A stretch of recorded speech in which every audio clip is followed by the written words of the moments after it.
My name is Brian Arnall with Oklahoma State University, and I'm the Precision Nutrient Management Extension Specialist. The increase in cotton acres really came multiple fold.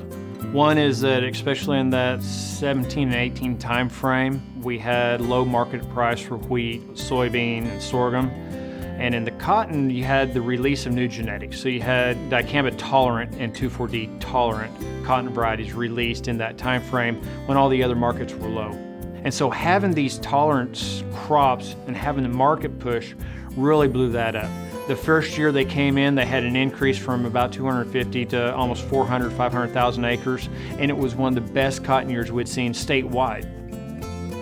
Cotton has a deep taproot, so it can really get down and it can chase nitrogen at depth, which most of our producers are used to shallower rooted crops, but this cotton crop can really get down deep, which benefited it in year one. Potassium usage is really one of probably the most unique things we have with the cotton crop.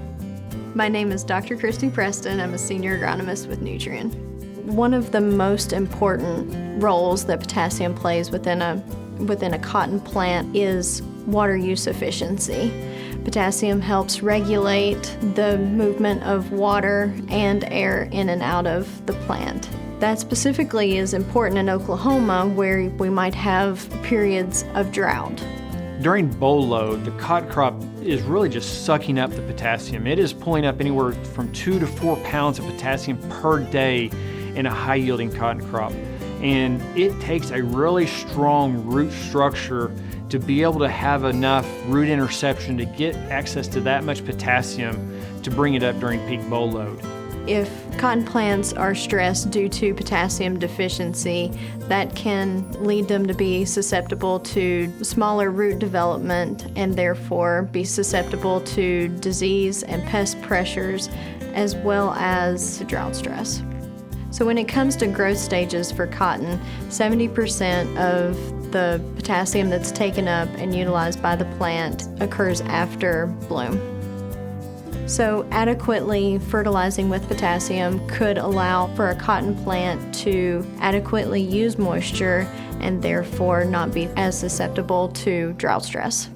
What we're seeing is a response to potassium in soils we would not necessarily expect in the first place. So we don't know, is this a soil mineralogy issue that we just do not have the potassium being made available? It could be a drought. As soils dry up, potassium availability goes down. Or maybe it's something physiological.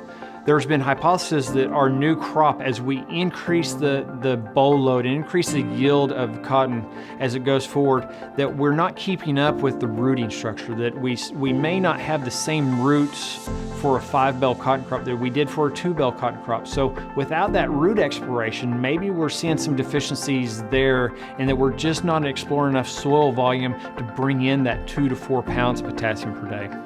Using the eKonomics nutrient removal calculator, we can calculate that 1 bale of cotton, or 480 pounds roughly, can take up as much as 40 to 50 pounds of potassium to reach that yield. Sometimes we see crop responses to nutrients even when soil test levels are above the critical levels that the universities have said. And sometimes when we see those responses, we can't exactly explain why they occur. And that kind of leads to a farmer deciding to build up his soil test levels and maintain them above those critical levels, so we ensure that he's not leaving yield in the field.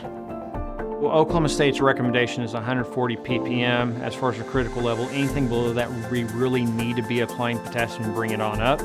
And even if you're near that and you have a long-term history of harvesting cotton, we need to look at replacement.